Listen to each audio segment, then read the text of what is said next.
बिस्मिल्लाहिर्रहमानिर्रहीम। अस्सलाम वालेकुम जनाब। स्टोरीज़ मैंने 3 शेयर करनी है, बहुत ही अहम स्टोरीज़ हैं। इमरान ख़ान को यहूदी एजेंट कहना एक सियासी बयान था, मौलाना फजल रहमान, इस पर भी बात करेंगे। और इस्लामाबाद हाई कोर्ट ने फैसल वाउडा को जवाब दे दिया। फैसल वाउडा ने एक सवाल पूछा था इस्लामाबाद हाई कोर्ट की तरफ से, अब प्रॉपर जवाब आ गया। और आज इमरान ख़ान वीडियो लिंक पर सुप्रीम कोर्ट में 11:30 बजे पेश हो रहे हैं। अब यूथिये छलांगे मार रहे हैं जनाब, वाह वाह वाह हमारा लीडर आ रहा है, इस पे बात करेंगे। वैसे पेट्रोलियम मसनूआत में बड़ी कमी हो गई है, इस पर भी ज़रूर बात करेंगे। बस जल्दी से आप चैनल सब्सक्राइब कीजिए, जहाँ घंटी का निशान बना हुआ है उसे प्रेस कीजिए ताकि हर नई आने वाली वीडियो आप तक पहुँचती रहे।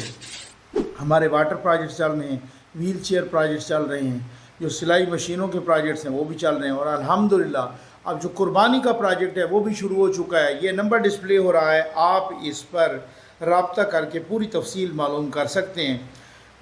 सबसे पहले जो खुशखबरी है और वो पेट्रोलियम मसनूआत हैं। और सबसे पहले जनाब जो डीज़ल की कीमत है, हाई स्पीड डीज़ल, उसमें कोई 7.88 रुपये की कमी हुई है। जो पेट्रोल की कीमत है, पेट्रोल की, वो यकदम उसमें 15.39 तकरीबन 15.5 रुपये की कमी हुई है। अब 288.49 पर था और 273 पर आ गया। बहुत बड़ी कमी है भाई, नो डाउट, अप्रिशिएट करना चाहिए। जो मिट्टी का तेल है उसमें 9.86 तकरीबन 10 रुपये उसमें कमी हुई है। और जो लाइट स्पीड डीज़ल ऑयल है, लाइट डीज़ल ऑयल, उसमें जनाब कोई 7.54 कोई 7.5 रुपये फ़ी लीटर कमी हुई है। लेकिन यह वज़ीर-ए-आज़म पाकिस्तान को चाहिए कि वो अब ये जो कमी है ना, ये ग्रास रूट लेवल तक पहुँचे, किराए कम हों, जो गुड्स के किराए हैं वो कम हों।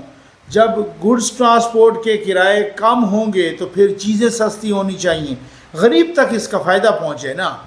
अब ये तो नहीं है कि सस्ती हो गई, जहाँ किराए खड़े हैं वहीं खड़े रहें, जो कीमतें हैं वही हों, नहीं, इसको ग्रास रूट लेवल तक, निचली सतह तक ले जाना चाहिए, ताकि आप जो कमी कर रहे हैं, और बहुत अच्छी बात है, यकदम 15 रुपए की कमी करना मामूली बात नहीं। जब बढ़ता है हम तनकीद भी करते हैं, अब अप्रिशिएट करना चाहिए। आ जाइए मौलाना साहब के इस बयान पे। कल मौलाना फजल रहमान साहब ने एक प्रेस कॉन्फ्रेंस की मुल्तान में। अच्छा, उन्होंने एक बयान दिया और उस बयान से यही अखज़ किया गया कि जनाब ये जो इमरान ख़ान को यहूदी एजेंट कहना, ये एक सियासी बयान था। मैं समझता हूँ ठीक ही अखज़ किया गया, लेकिन भाई बात ये है कि मौलाना साहब भी बहुत बड़े सियासी खिलाड़ी हैं। इमरान ख़ान उनकी धूल तक भी नहीं पहुँच सकता, इतने बड़े सियासी खिलाड़ी हैं। उन्होंने ऐसे तरीके से घुमा फिरा के बयान दिया है कि अगर उस बयान को कभी भी अपने तरीके से वजाहत करनी पड़े तो वो कर सकें। लेकिन अब मैं आपको कुछ आज एक्सक्लूसिव न्यूज़ भी देने लगा हूँ इसी सिलसिले में। सवाल क्या हुआ ये मैं आपको जल्दी से पढ़ के सुना देता हूँ। सवाल, अच्छा मौलाना साहब, मुल्क के बेहतर मफाद में आप इमरान ख़ान से भी मिल सकते हैं, उनको शामिल होने की दावत दे सकते हैं? ये सवाल था सहाफ़ी का। जवाब मौलाना साहब ने क्या दिया, देखिए, हर चीज़ बावकार अंदाज से हो, इसमें कोई शक नहीं कि 10-12 साल हम एक दूसरे के बड़े मद्दे मुकाबिल रहे हैं और हमारे बड़े तहफ़्फ़ुज़ात हैं, और उनको अगर दूर किया जाता है तो हम सियासी लोग हैं, मुज़ाकरात से भी इनकार नहीं करेंगे, और मुज़ाकरात के लिए अगर माहौल बनता है तो इसकी भी हौसला अफजाई करेंगे। हम कोई मुस्तकिल झगड़े और जंग और तलखियाँ इसको बाकी रखना ना मुल्क के मफाद में समझते हैं, ना हमारे सोसाइटी के मफाद में है। अब दूसरा सवाल हुआ, आपकी तरफ से वेलकम है इमरान ख़ान के लिए, तो ये ज़रा वादे कीजिएगा कि अगर आपकी ज़रूरत पड़ती है या, ठीक हो गया ना।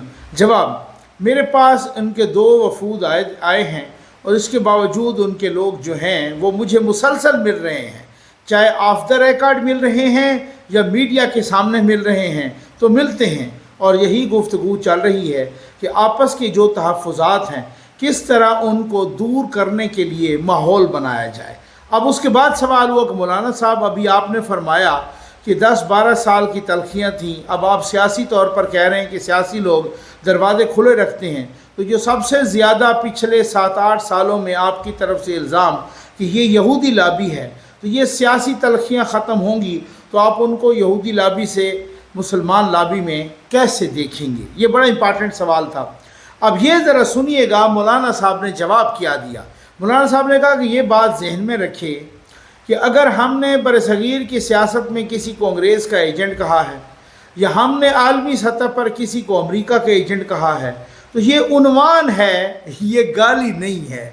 ये उन्वान है, ये गाली नहीं है।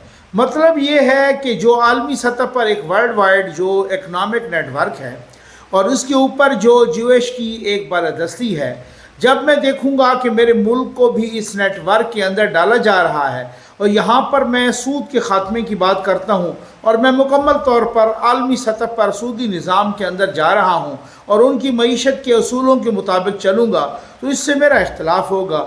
अब इस इख्तलाफ का उन्वान अगर ये है कि यहूदी एजेंट, तो इसको गाली क्यों कहा गया? इसको संजीदगी से लेना चाहिए था, मुझसे पूछना चाहिए था कि आप ये बात क्यों कह रहे हैं। अगर मैं कहता हूँ कि कादियानियों को दोबारा मुस्लिम स्टेटस पाकिस्तान में देना ये मेरे तहफ़्फ़ुज़ात हैं, बजाय इसके कि आप मुझे इसके बदले में गालियाँ दें, आप मुझे मुतमईन करें। मैं पाकिस्तान का शहरी हूँ, मेरे पीछे कुछ लोग हैं, उनकी एक सोच है, उनके तहफ़्फ़ुज़ात हैं, मैं उनकी नुमाइंदगी कर रहा हूँ।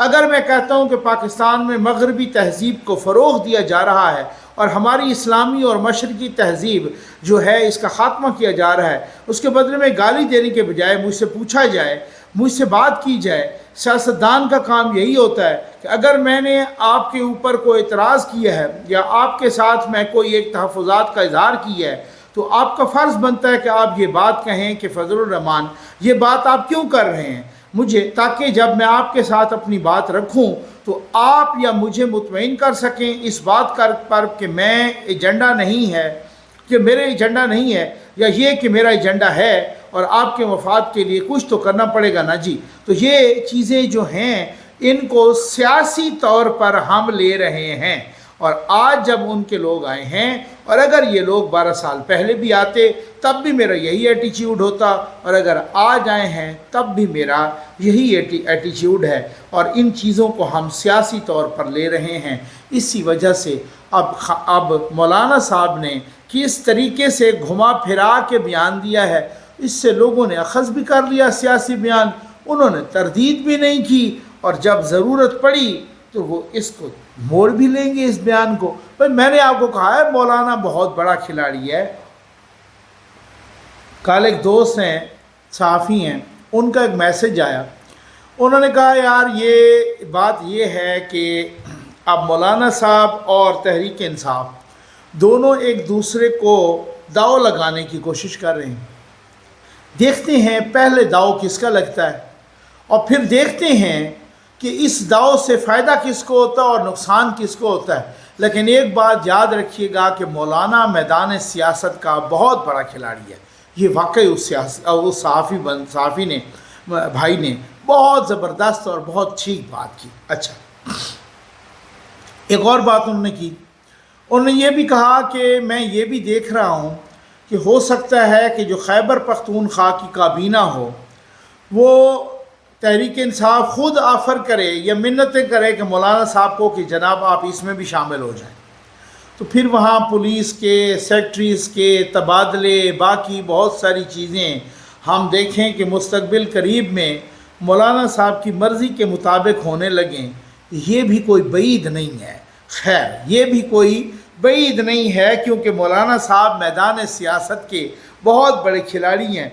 इस्लामाबाद हाई कोर्ट ने फैसल वोडा को जवाब दे दिया है, और असल में फैसल वोडा ने पूछा था, इस्लामाबाद हाई कोर्ट के रजिस्ट्रार को एक ख़त लिखा था और यूँ समझ लें चीफ जस्टिस साहब को कि जनाब हमें बताया जाए कि ये जो ग्रीन कार्ड है ये बाबर सत्तार साहब का और उनकी पूरी फैमिली की ये जो शहरियत है USA की, वो उनकी मिसेज़, उनके बच्चे वो अमरीकी शहरी हैं और ख़ुद उनके पास ग्रीन कार्ड है अमेरिका का। तो जब ये जज बन रहे थे तो इन्होंने बाकायदा तौर पर उस वक़्त के चीफ़ जस्टिस अतर मिनल्ला को इस बात से آگاہ کیا تھا تحریری طور پہ، اور اگر کیا تھا تو اس کا انفارمیشن ایکٹ کے تحت میرا رائٹ بنتا ہے وہ تحریری جواب میرے ساتھ شیئر کیا جائے۔